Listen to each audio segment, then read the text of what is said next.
राधे राधे, जय श्री कृष्णा। दोस्तों, क्या आप पुनर्जन्म पर यकीन करते हैं?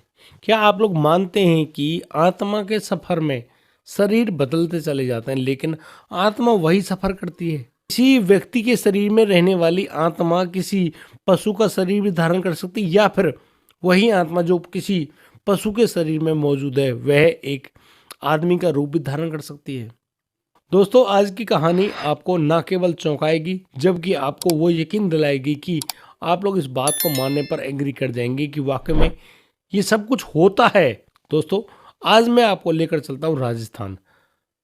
पूरे भारत में यदि कोई गर्म जगह कही जाती है तो वही राजस्थान है, लेकिन राजस्थान में बड़ी अच्छी कड़ाके की ठंड भी पड़ती है।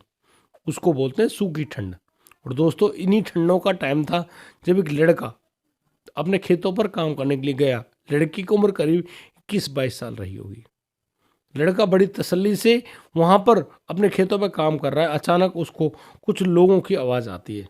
उसके खेत एक जंगल के किनारे होते हैं और उस जंगल में सभी तरह के जो पशु होते हैं, जानवर होते हैं, सभी लोग होते हैं। कुछ हिंसक भी हैं, कुछ अहिंसक भी हैं, जैसे शेर वगैरह। क्योंकि मैं जो बात कर रहा हूँ आपसे, वो बात कर रहा हूँ 1982 की, और उस समय जंगल का कानून चलता था।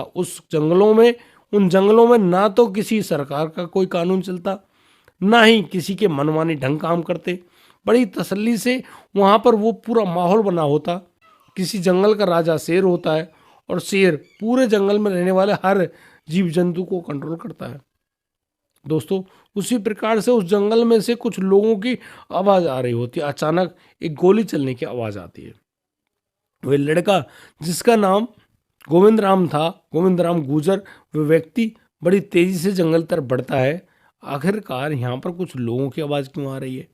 जो जंगल हमेशा शांत रहता, कभी कभार पक्षियों की चिल्लाने की आवाज़ तो आती, लेकिन ज़्यादा आवाज़ नहीं।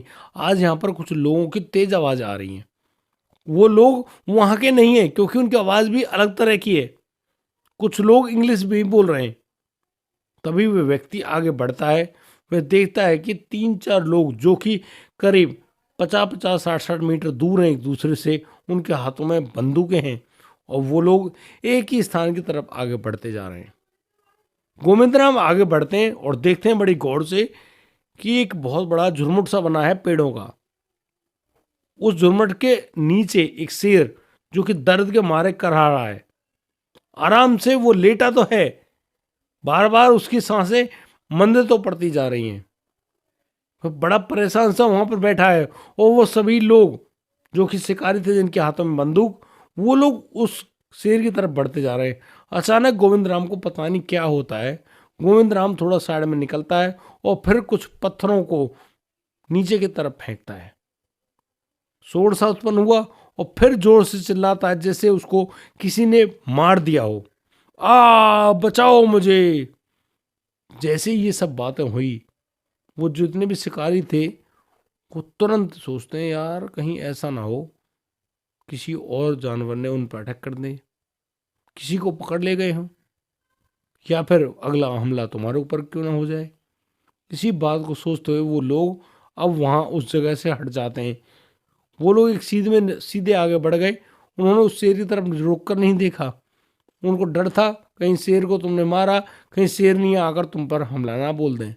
वो लोग तो वहाँ से खिसक गए, और उन लोगों को खिसकते हुए देख रहा था वही गोविंद। गोविंद अब धीरे धीरे आगे बढ़ता है उसी झुरमुट की तरफ। वहाँ पर देख रहा है कि वह जो शेर है वो अपने पैर को चाट रहा है। उसका पैर घायल तो है, लेकिन कहते हैं ना, जानवरों के जीभ में कुछ दवाइयाँ ऐसी होती हैं जो अपने घावों को बिल्कुल ठीक कर लेती हैं। उसी तरह से वह शेर वहाँ पर उसको चाट रहा है। शेर की निगाह जैसे ही उस गोविंद पर पड़ती है, गोविंद की आंखें भी उस शेर की आंखों से टकराती हैं। दोनों एक दूसरे को देख रहे हैं, लेकिन किसी ने किसी को कोई प्रतिक्रिया नहीं दी। बिल्कुल शांत भाव से वो ये सब काम कर रहे हैं।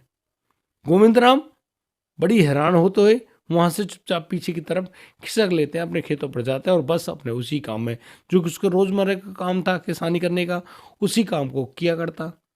ना तो शेर उससे मिलने आया, ना शेर ने उसको देखा, ना उसने शेर को देखा। कोई कहानी नहीं थी। लेकिन वहां अब कोई भी शिकारी नहीं आया, ये बात तो वहां कंफर्म थी। एक रोज सुबह के 11 बजे के लगभग गोविंद राम जब अपने खेत में पानी लगा रहा होता है, उसी समय उसको एक गुर्राहट सी सुनाई पड़ती है। वो गुर्राहट किसी और की नहीं, एक भालू की थी। भालू जो कि बड़ी गहरी निगाहों से उस गोविंद राम को देख रहा था, और वह सोच रहा था कि आज तो बड़ा जवान शरीर मिला है, क्यों ना इसको चट कर दिया जाए, बहुत अच्छा भोजन मिलेगा। और धीरे धीरे भालू गोविंद राम की तरफ आगे बढ़ने लगा। गोविंद राम घबरा गए, पानी पानी हो गए, और तभी उन्होंने उनके बगल में जो पड़ी हुई एक डंडी नुमा जो लकड़ी थी उसको उठा लिया। लेकिन उससे वो क्या कर पाते, वो बिल्कुल जड़मौन, न बोले न हिले, शांत बिल्कुल। हो सकता है गोविंद राम ने भगवान को याद किया हो, क्योंकि उसको मालूम था कि यह उसका अंतिम समय हो सकता है। खेत जंगल के निकट, यानी कि खेत या तो जंगल में थे या फिर जंगल खेतों में था। मैं बात कर रहा हूँ राजस्थान के उस तिजारा क्षेत्र की जहाँ पर पहाड़ भी हैं, जंगल भी हैं और खेत भी हैं। वहाँ की ये कहानी है जो कि निहायत ही सत्य है। अब तो गोविंद राम डर के मारे जड़ मौन हुए खड़े हैं, कोई हलचल नहीं है। उधर भालू ने मुश्किल से मुश्किल कोई 5-6 कदम ही आगे बढ़ाए थे गोविंद राम की तरफ। अचानक वहां पर एक बहुत तेज गुर्राहट होती है, जैसे कि किसी शेर ने दहाड़ मारी हो। भालू के कदम रुक गए। गोविंद राम जिसकी निगाह भालू पर टिकी हुई थी, वो नजर घुमाता है, देखता है कि उसकी बाएं तरफ एक शेर खड़ा है। यह कोई और नहीं, वही शेर था जो कि उस झुरमुट के नीचे छिपा हुआ था। उसको देखकर गोविंद राम को लगा कि भाई कुछ भी हो सकता है। जैसे वो शेर उस भालू के ऊपर गुर्राया, भालू ने तुरंत अपने कदम पीछे की तरफ कर लिए और फिर वहां से भाग खड़ा हुआ। वो शेर अब उस भालू को तो जाते हुए देख रहा था, अब वह निगाह घुमा लेता है गोविंद राम की तरफ, और गोविंद राम बड़ी शांति से उस डंडी को नीचे गिरा देते हैं। फिर उस शेर की आंखों में झांक कर देखते हैं। शेर भी देख रहा है टकटकी लगाकर, और फिर शेर वहां से कुछ देर रुकने के बाद वापस चला जाता है। इस पूरे हालात को देखने वाला वह गोविंद राम सीधा जाता है, मेंढ पर बैठ जाता है, और जो भी उसका काम चल रहा था खेतों में उसको आसानी से खत्म कर रहा होता है। लेकिन गोविंद राम को कहीं ना कहीं ये लग रहा था कि आज उसकी रक्षा करने के लिए जैसे वह शेर आया इस जंगल में, वो शेर हमेशा उसके साथ बना रहेगा और उसकी ऐसे ही रक्षा करेगा। जिस तरीके से वो सारे हालात वहां पर घटित हो रहे थे, धीरे धीरे समय बीतता है। समय बीतने के साथ उस गोविंद राम की उम्र भी बढ़ती है, उस शेर की उम्र भी बढ़ती है। वो अक्सर मिला नहीं करते, ना ही गोविंद राम उस जंगल में जाया करता, ना ही उस शेर को खोजने का प्रयास किया करता। लेकिन आज उस गोविंद राम को ऐसा लग रहा था कि क्यों ना आज जंगल में जाया जाए। वो अगर जंगल में जाएगा तो शायद उसको वो शेर मिलेगा। ये तड़प उसके अंदर थी, और फिर उसी तड़प को वह अपने पैरों को आदेश देता है, और फिर वो आगे बढ़ जाता है उस जंगल में। जंगल में वो कुछ दूर ही गया था, उस झुरमुट के पास ही अचानक वो देखता है कि वहां पर एक शेर मरणासन्न स्थिति में पड़ा हुआ है। गोविंद राम उधर जाता है, देखता है आज वो शेर अपनी आंखें नहीं खोल रहा है, और उसकी बहुत लंबी लंबी सांसें चल रही हैं। ऐसी लंबी सांसें जो कि कब टूट जाए मालूम नहीं चलेगा। गोविंद राम बड़े हैरान हुए। वो देखने लगे कि यार इसको कहीं कोई किसी ने मार दिया हो, कोई गोली मार दी हो या फिर कुछ हो गया हो। उसके नजदीक जाता है गोविंद राम, देखता है उसके पैर को हाथ लगाकर, तो शेर ने पहले कोई भी प्रतिक्रिया नहीं दी। गोविंद राम ने कुछ पत्थर से उठाकर उस शेर की तरफ फेंके, ताकि डर तो हर किसी को होता है ना, मालूम चल जाए कि ये सो रहा है या जाग रहा है या फिर कहानी कुछ और है। वो देखता है कि यह शेर तो अब आंखें भी नहीं खोल पा रहा है। गोविंद राम को महसूस हो गया कि यह उसका अंतिम समय है, और शायद इसीलिए उसकी आत्मा ने उसको बुलाया है। गोविंद राम आगे बढ़ते हैं, शेर के पास जाते हैं, शेर के माथे पर हाथ फिराते हैं, और बस शेर के प्राण उसी समय निकल जाते हैं, क्योंकि शरीर शेर का जो शरीर है बहुत तेज से हिला। जैसे हिला, उसके शरीर में मौजूद वो प्राण उसके शरीर से दूर जा चुके थे। गोविंद राम अब भावुक होते हुए वहां से उठ तो आते हैं। उनको लग रहा था कि आज उन्होंने अपना एक सहारा खो दिया। वो वापस अपने खेत पर आए और अपने खेत से अपने गांव आ गए, अपने घर आ गए, आराम से लौट बैठ गए। लेकिन उनके दिमाग में अभी भी रह रहकर वही पिक्चर घूम रही थी कि कैसे शेर ने अपनी अंतिम सांस ली उसके हाथों में। कहानी बड़ी भावुक करने वाली थी, लेकिन वे व्यक्ति किसी को कुछ भी नहीं कह पा रहे होते हैं। अब तो गोविंद राम का जो बेटा था जोगिंदर, जोगिंदर को भी एक बेटा पैदा होता है।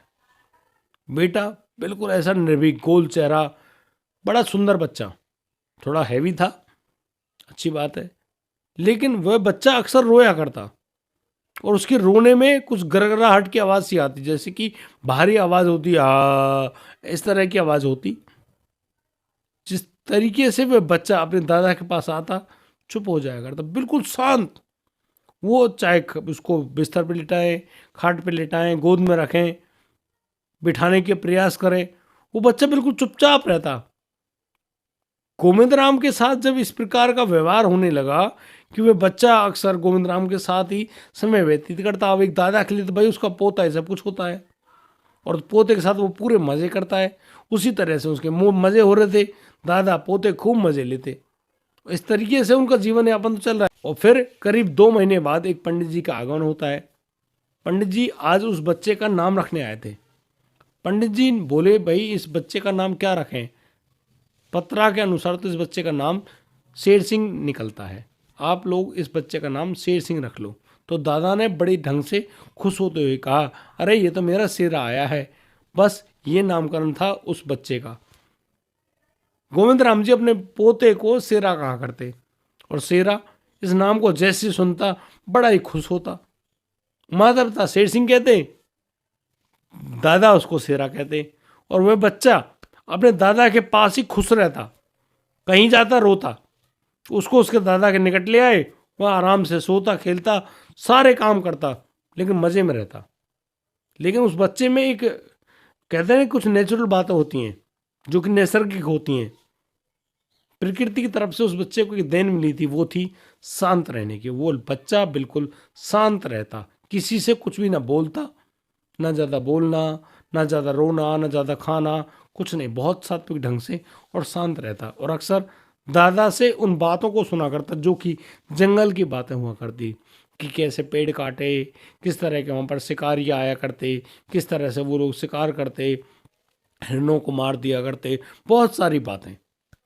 इन सब बातों को सुनने वाला वह लड़का शेरा बड़ा ही खुश हुआ करता। दादा उसको उस जंगल की बातें सुनाया करो, क्योंकि उसको जंगल की बातें सुनने में बहुत मज़ा आता है। एक दिन वह दादा अपने पोते से कहता है कि शेरा, आज हम लोग खेतों पर जाने वाले हैं, क्या तू चलेगा? अरे जंगल भी नज़दीक पड़ता है। अब जैसे ही शेरा ने ये बात सुनी, 7 साल का बच्चा बड़ी तसल्ली से अपने दादा के साथ कहा, दादा वो जंगल ही तो जाना चाहता है, एक शेर जंगल में तो रहता है। जिस तरह से उस लड़के ने ये व्यंग किया, उस पर उसके दादा काफ़ी ज़्यादा खुश हुए, हैरान हुए, और फिर कहने चल अब दोनों चलते हैं। और वह दादा पोते आज अपने खेतों पर गए। खेतों पर जाने के बाद वह लड़का जिद करने लगा, दादा उसको जंगल दिखा के लाओ। मैं बात कर रहा हूँ 1989 की। 1989 में जैसे वो लोग जंगल में गए, अचानक उन दोनों दादा पोते के जो कदम है वो झुरमुट की तरफ मुड़ गए, जहाँ पर वो जो शेर था, कभी उस गोविंद राम के जीवन में जो मौजूद रहा, जिसने उसको बचाया, उसकी ज़िंदगी बचाई, आज वो उधर साइड ही जा रहे हैं। दादा बोलने ही वाला था, अचानक से वह लड़का कहता है, अरे दादा मैं यहीं तो लेटा था ना, तुमने मेरे सर पर हाथ फिराया और फिर मेरी जान चली गई। जिस तरीके से गोविंद राम ने उस बच्चे के मुंह से ये बातें सुनी, गोविंद राम के हाथ पैर कांप गए। गोविंद राम सोचने लगा, यार ये बच्चा कैसी बातें कर रहा है। गोविंद राम मुस्कुराए और फिर उससे बोले, बेटा तू क्या कहना चाहता है? तो दादा, वो जो बेटा है शेरा, वो कहने लगता, अरे दादा आप उस बात को भूल गए जब वो भालू तुम्हें देखकर गुर्रा रहा था। मैंने वो बहुत दूर से ये बात सुनी थी, जैसे ये आवाज़ आई मैं तुरंत भागा, तो मुझे मालूम था तुम खेत पर मौजूद हो, कहीं भालू तुम पर हमला ना कर दे, इसलिए मैं जंगल से भागकर आया, और इसीलिए मैंने अपनी दहाड़ सुनाई, और इसी दहाड़ को सुनने के बाद वह भालू वापस लौटा। जैसे ही गोविंद राम ने ये सारी बातें सुनी, उसको एहसास हो गया कि भाई ये कोई और नहीं, ये तो वही शेर है। लेकिन एक शेर की आत्मा एक मनुष्य शरीर में कैसे आ गई? गोविंद राम को चक्कर सा आने लगता है। अचानक वो 7 साल का बच्चा अपने दादा का हाथ पकड़ कर कहता है, दादा, कुछ सफ़र ऐसे होते हैं आत्माओं के जो कि लगातार अपने शरीरों को बदलता हुआ घूमती है। वो चाहती है कुछ अधूरी बातों को पूरा कर ले, इसीलिए उसका यह जन्म हुआ है। तुमने जिस तरीके से मेरी उन शिकारियों से जान बचाई थी, जो 6-7 शिकारी आए थे, उन्होंने मुझे गोली भी मारी, मैं उस दिन समझ गया था कि आज तो तेरे प्राण चले गए। लेकिन तुमने जिस तरीके से वह बहादुरीपूर्ण काम कर दिखाया, जिसकी वजह से वो शिकारी वहां से चले गए, तुमने मेरी जान बचाई, और आज मैं तुम्हारी सेवा करने के लिए यहाँ पर आया हूँ, क्योंकि कर्मों का फल तो अवश्य में भुगतना ही पड़ता है। जिस तरीके से वो व्यक्ति गोविंद राम अपने पोते से इन शास्त्रीय बातों को सुनते हैं, वो उस बच्चे को गले से लगा लेते हैं, उसके पैरों को चूम लेते हैं और कहते हैं, बेटा, आज तूने आंखें खोल दी, आज तूने हमें जीवन का वो सच दिखाया जो शायद हम जीवन में कभी जान ही नहीं पाते। आज तुम बच्चे ने मेरे जीवन को सार्थक कर दिया। मैं उम्मीद करता हूँ मैं हमेशा तुम्हारे साथ ऐसे ही तुम्हारा साया बनकर जीऊँ। बच्चा भी मुस्कुराता है और फिर अपने दादा से कहता है, दादा, चलें, अब घर चलना है, जंगल तो हम घूम लिए। दोस्तों, गोविंद राम अपने पोते उस शेरा को लेकर वापस अपने घर की तरफ तो आ रहे हैं, लेकिन उनके दिमाग में बहुत सारे प्रश्न चल रहे हैं, बहुत सारे ऐसे सवाल जवाब चल रहे हैं जिनके बारे में शायद किसी के पास कोई जवाब ही नहीं था। दोस्तों, आज की कहानी कैसी लगी? ये कहानी मैंने आपको ऐसे नहीं बताई कि बस मनगढ़ंत कहानी बना दी हो, नहीं, ऐसा कुछ नहीं है। आज भी आप लोग तिजारा जाइए, तिजारे के पास एक गांव है धनुका, धनुका गांव में आप जाइए। पहाड़ों के बीच में बसा हुआ ये गांव, जहाँ पर प्रसिद्ध है कि धनुका गांव में गोविंद राम गुर्जर के साथ जो उनके परिवार में ये घटना घटित हुई, ये अब निहायती सत्य थी। आप लोग जो मर्जी हो, जिसका पता करने का इरादा हो, आप वहाँ जा सकते हैं और ये चीज़ पता कर सकते हैं। मैं निहायत ही सत्य बात बता रहा हूँ आपको। और दोस्तों, ये थी आज की कहानी। आप लोगों को कैसी लगी, आप लोग हमें कमेंट करके अवश्य बताइएगा। और दोस्तों, बहुत जल्दी हम लोग अपनी वीडियो में वह सेशन भी लाने वाले हैं, जिसके तहत हम लोग आपको बताया करेंगे कि किस किस व्यक्ति ने कहाँ से हमारी कहानी सुनी, हमको कितने अच्छे ढंग से प्रोत्साहन दिया, उन्होंने सुंदर सी कमेंट लिखकर हमको बताया। दोस्तों, आज के लिए सिर्फ इतना ही। अब दीजिए मुझे इजाज़त। मिलता हूँ कल, लाता हूँ एक कोरोना की कहानी। तब तक के लिए आप बढ़िया रहें, बेहतर रहें, अपना और अपने परिजनों का बखूबी ख्याल रखते रहें। राधे राधे, जय श्री कृष्ण।